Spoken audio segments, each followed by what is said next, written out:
Hello and welcome to Frost Over the World. Later in the programme, I'll be talking to the former Muslim chaplain at Guantanamo Bay Prison, to the Venezuelan ambassador in the UK after the rebuff to his leader. And we'll have a heated, indeed warming, debate about climate change. But first of all, Europe. After 2 rocky years since the French and Dutch voted a decisive no to the EU constitution, leaders will be gathering in Portugal next week to sign the new EU Reform Treaty. Before that is the EU-Africa Summit. And yes, Zimbabwe's President Mugabe is there. Joining me now from Lisbon is the man at the helm of the EU, the President José Manuel Barroso. It's a great pleasure to be talking again, Mr. President. It's a pleasure to speak with you again. And was it a difficult decision about admitting Mr. Mugabe to this EU-Africa summit with the travel ban that there was on him? And I mean, was that a difficult decision to take? I mean, I noticed he said here this week that... It was a decision... After you. It was a decision taken by the member states, and I think it was the right decision, because we should not be hostage to one specific regime of Africa. It is important that we have this dialogue at highest level between Africa and the European Union as a whole. And so it was important to invite all the heads of state of Africa, and I think that this is not a European Union Zimbabwe summit, it's a European Union Africa summit, and I think it was the right decision to go ahead with it, and it is also an occasion to discuss good governance and human rights issues, including with the head of state of Zimbabwe and others as well.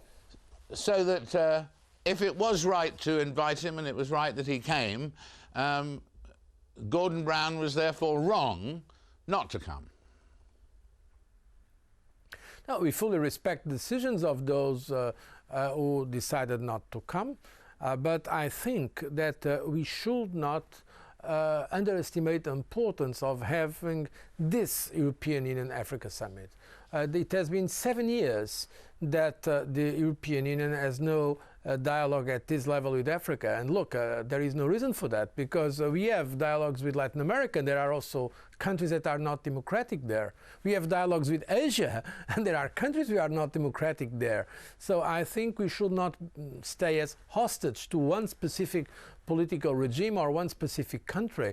The importance of European Union and African relations is bigger than the concerns that are great and that are very, very serious. We have serious concerns with the situation in Zimbabwe, and we certainly will address those concerns during the summit. But once again, I think we should discuss at the highest level the issues with our African partners.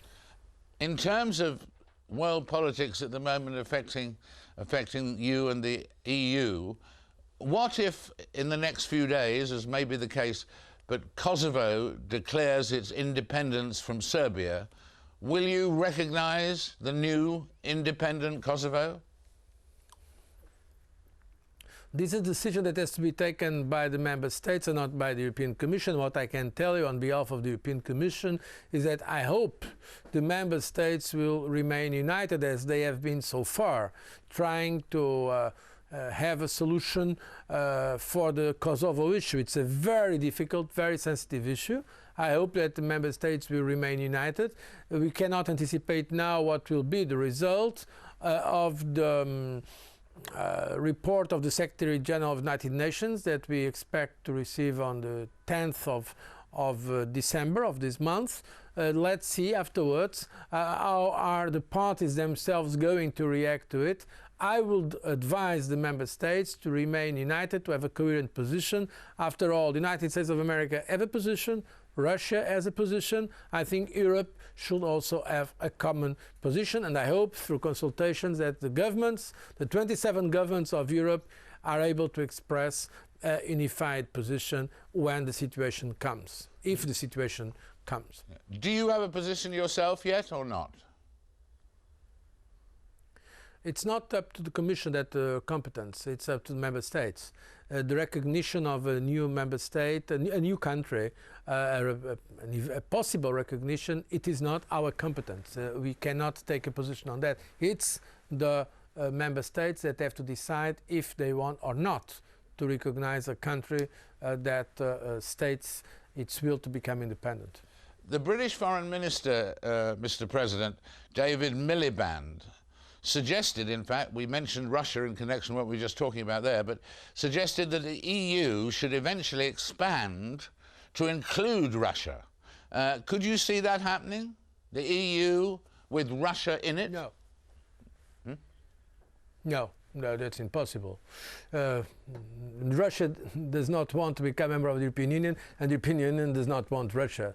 So this is not, at least in the foreseeable future, I think this is that will not happen. I mean, it's simply not possible. Look, Russia is the biggest country in the world in terms of geographical dimension. Russia is bigger than the European Union in terms of dimension, geographical dimension. So we should understand that Russia is a very important partner, yes, but it makes no sense for Russia to join the European Union. They are not applying, and certainly Europe will not be ready to accept them. That's very clear, very clear. What about Turkey, Mr. President? I mean, President Sarkozy of France says no. Britain, I guess, says yes. What will be the decision about Turkey over the next short-term number of years? I hope that we go on with negotiations with Turkey. There was a unanimous decision, including France, of starting negotiations with Turkey for possible membership.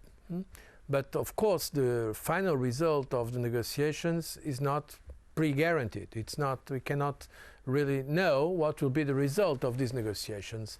But I think we should go on with the negotiations. That was a unanimous decision taken by all the member states of the European Union, with a strong backing by France and Britain and Germany. All the countries of Europe decided to start negotiations with Turkey and go on with negotiations with Turkey. Now, it's true that there are some doubts in some sectors of the European Union, public opinion, and in some countries about that possibility to happen. But I think it's not a decision that we are going to take in the next years. It will take some time. So let's go on with our serious and fair work with our Turkish friends to see how they can meet all the political and economic criteria. And at the end, the member states have to take a decision, and Turkey itself has to take a decision if yes or no they are ready to join, and if yes or no we in the European Union are able to integrate them in our union. And in terms of the actual EU reform treaty, the Lisbon Treaty, on the one hand we had people like Gordon Brown saying that the new reform treaty was a modest piece of housekeeping that merely tweaks the decisions that are taken, and we had the Spanish Prime Minister saying that what had been agreed will open up new horizons for the EU, giving the 27-member bloc the international profile it deserves. There we have two views. It's just minor modifications, or it's a whole new horizon. Which of those two is right, Gordon Brown or the Prime Minister of Spain? I think it is possible through minor modifications to open new horizons. That's the way the European Union has progressed all the time. I mean, we are not making a revolution. No, it's not a revolution. It's not a new radical change, but it's true. It's an amending treaty, the Lisbon Treaty, that changes the current treaties and makes Europe more coherent, more effective, more democratic. So I think it's a great progress compared with the current situation. And that's the way the European Union has evolved since 50 years, step by step. So I think both are right when they say, first, it's an amending treaty. It's not a new, let's say, complete new beginning for Europe. But yes, it can open better horizons. First of all, because being settled the institutional issue, we can concentrate now on the big issues of globalization, to see how Europe together, the 27 countries of Europe today, almost 500 million people, can address the global challenges like climate change, like energy security, like mass migration, international terrorism, all those challenges that it is quite obvious that alone the member states are not able to respond to, but together we have a very good chance not only to face but also to propose the world some ways of finding the right solutions. Mr. President, thank you so much for joining us and covering the field so well with us. We really appreciate it and hope to welcome you again very soon. Thank you very much. There he is, President Barroso there, reviewing the scene. In a moment or two, we'll be meeting the man who was jailed for 76 days for complaining about jail conditions in Guantanamo Bay. Something rather different in a moment.